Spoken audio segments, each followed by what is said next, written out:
नमस्कार दोस्तों, विश्व संवाद एजुकेशन फाउंडेशन और NIMCJ की ओर से मैं कौशल उपाध्याय आपका अच्छी खबर के इस अंक में स्वागत करता हूं। आइए शुरू करते हैं खबरों का सिलसिला। अनेक वर्षों से जिसकी प्रतीक्षा पूरे भारतवर्ष को थी, ऐसा राम मंदिर का निर्माण कार्य अब शुरू होने जा रहा है। गत दिनों राम जन्मभूमि तीर्थ क्षेत्र ट्रस्ट की मीटिंग हुई और ट्रस्ट की मीटिंग में महासचिव चंपत राय ने कहा कि पीएम को 3 और 5 अगस्त की तारीख भूमि पूजन के लिए भेजी गई है। वहां से मंजूरी के बाद तारीख पर अंतिम निर्णय होगा। साथ में यह भी बताया है कि अब मंदिर में 3 की जगह 5 गुंबज होंगे और ऊंचाई भी पहले से ज्यादा 161 फीट होगी। राम मंदिर निर्माण के यह मुख्य समाचार के साथ साथ ट्रस्ट की बैठक में अन्य निर्णय भी लिए गए, जिनमें एक यह भी है कि 1992 के बाद जहां पूजा ना की गई हो, ऐसे कुल 12 जर्जर भवन है जिनको गिरा दिया जाएगा। हालांकि इन मंदिरों में स्थापित भगवान के गर्भगृह को राम मंदिर परिसर में ही कहीं स्थापित किया जाएगा।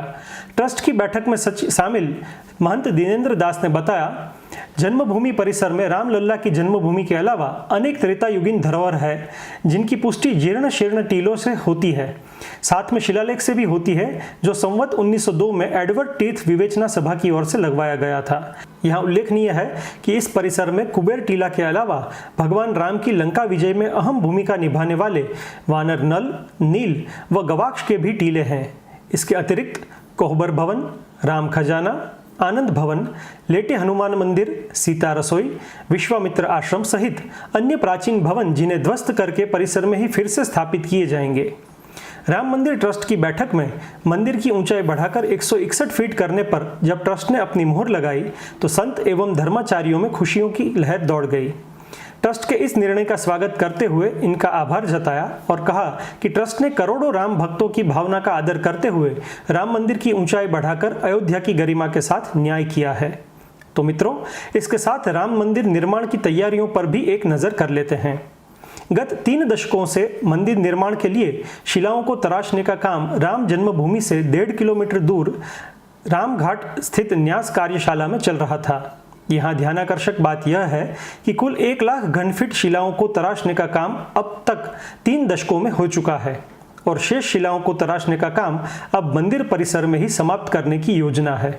इस बीच जानी मानी कंपनी लार्सन एंड टुब्रो यानी कि LNT के साथ तकनीकी दृष्टि से निर्माण शुरू करने से पूर्व मशवरा किया गया है और गुजरात के प्रतिष्ठित आर्किटेक्ट चंद्रकांत सोमपुरा LNT के साथ मिलकर यह निर्माण कार्य समाप्त करेंगे।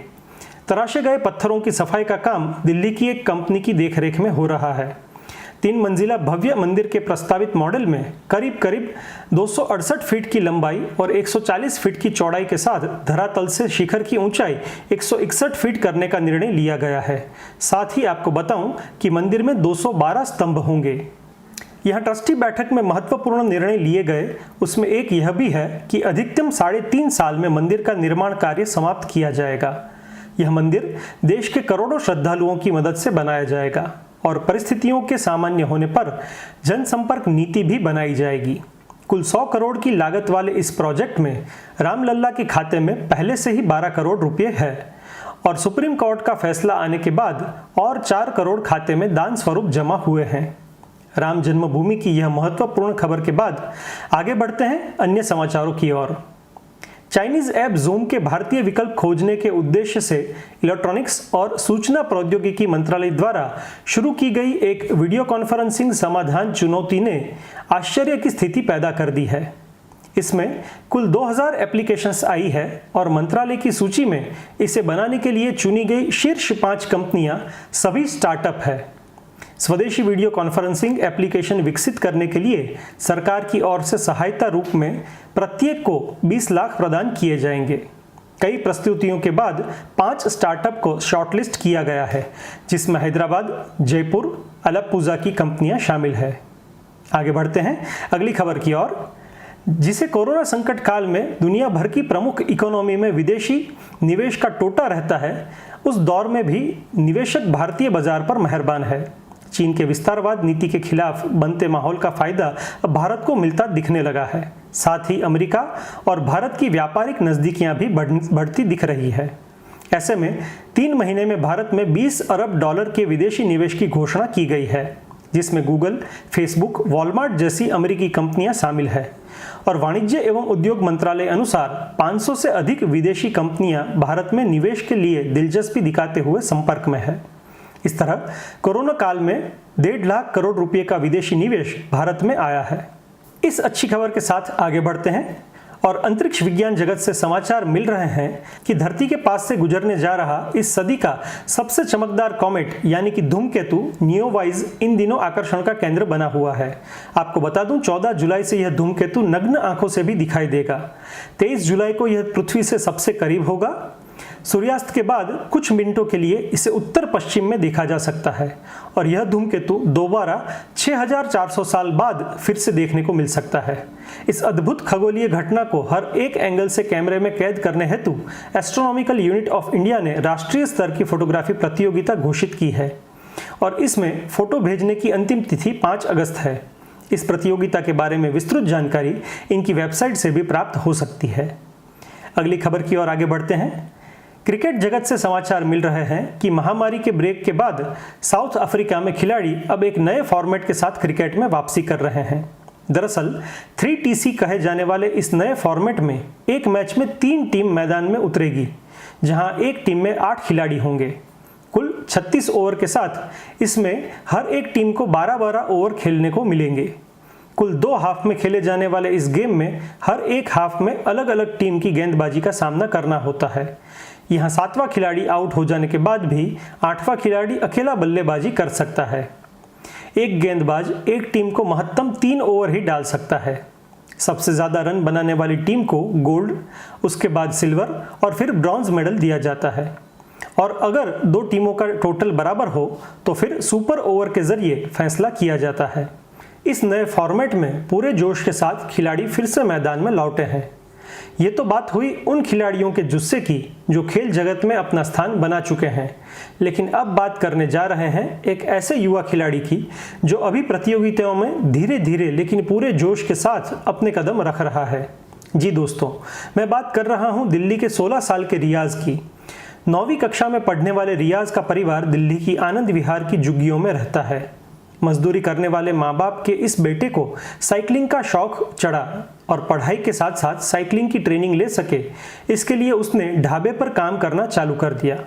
तमाम तकलीफों का सामना करते हुए रियाज ने जनवरी में हुए दिल्ली स्टेट साइकिलिंग चैंपियनशिप में रजत पदक हासिल किया है और अब उसका लक्ष्य भारत के लिए अंतर्राष्ट्रीय खेल में स्वर्ण पदक जीतना है।